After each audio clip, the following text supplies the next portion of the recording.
వీళ్ళంతా అమాయకపు గిరిజనులు, కష్టాన్ని నమ్ముకున్న రైతులు. అయితే కొంతమంది వ్యాపారులు వారికి నకిలీ విత్తనాలు అంటగట్టి మోసగిస్తున్నారు.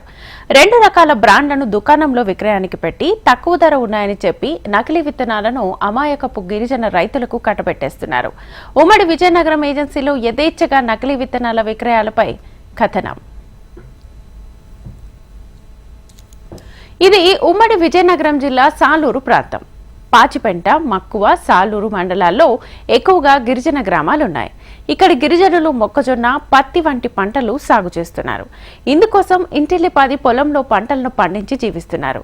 వ్యవసాయం సాగు చేయడానికి బండెడు కష్టాలు పడుతున్న తరుణంలో ఈ రైతులకు మరో సమస్య వచ్చి పడింది. తాజాగా నకిలీ పత్తి, మొక్కజొన్న విత్తనాలు ఈ రైతులను బెంబేలెత్తిస్తున్నాయి. మొక్కజొన్న, పత్తి బ్రాండెడ్ విత్తనాల ధర 860 రూపాయలకు 40 కిలోల ప్యాకెట్ దొరుకుతుంది. వీటిని లైసెన్స్ కలిగిన షాపుల్లో ప్రదర్శనకు ఉంచుతారు. ఇవి అమ్మితే కేవలం 5 నుంచి 6% కమిషన్ వస్తుంది. అదే నకిలీ విత్తనాలైతే 450 రూపాయలకే అమ్ముతున్నారు. ఈ విత్తనాలు అమ్మితే వ్యాపారికి ఏకంగా 40 నుంచి 50% కమిషన్ వస్తుంది. దీంతో అమాయకపు గిరిజన రైతులకు ఈ నకిలీ విత్తనాలను అంటగడుతున్నారు.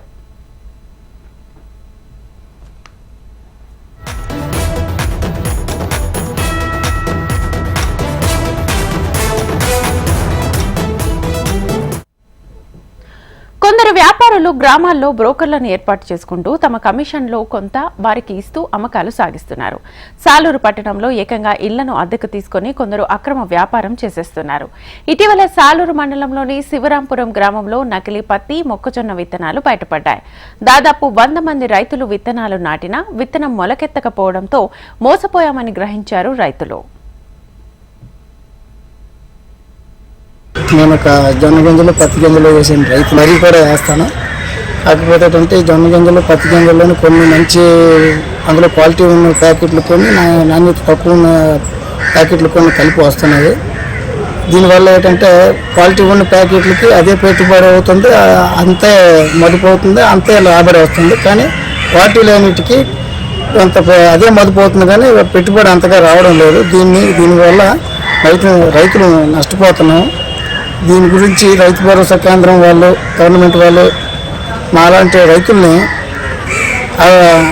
శ్రద్ధ తీసుకొని కొంత నాణ్యతలో ఎటువంటి లోపాలు లేకుండా మంచి నాణ్యత గల విత్తనాలు అందేలా మాకు అందిస్తారని గవర్నమెంట్ వారికి మేము తెలియజేసుకుంటాం.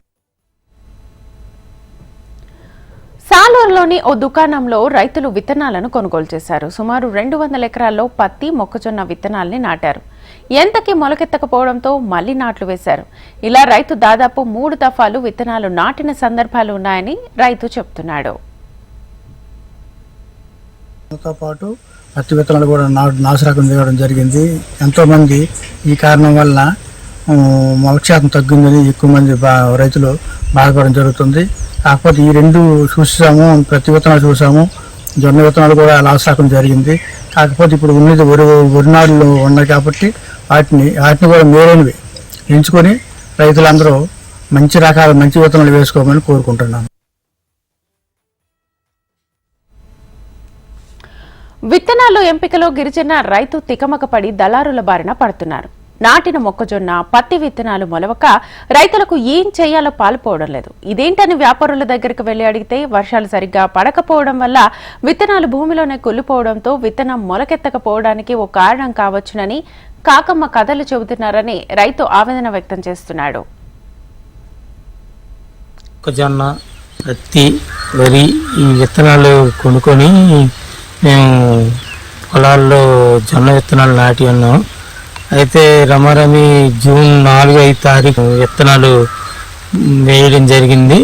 కానీ ఇంతవరకు కూడా మేము వేసిన విత్తనాలు పూర్తిగా పొలంలో నాటబడలేదు. ఎందుకని మేము అవగాహన చేస్తే కొన్ని కల్తీ విత్తనాలు అని మాకు అనిపిస్తుంది. ఏదోలా కష్టపడితే కొంత లాభం వస్తుందని భావించిన గిరిజన రైతులు ఇలా నకిలీ వ్యాపారుల బారిన పడి మోసపోతున్నారు. నకిలీ విత్తనాల అమ్మకాలపై ప్రభుత్వం దృష్టి సారించాలి.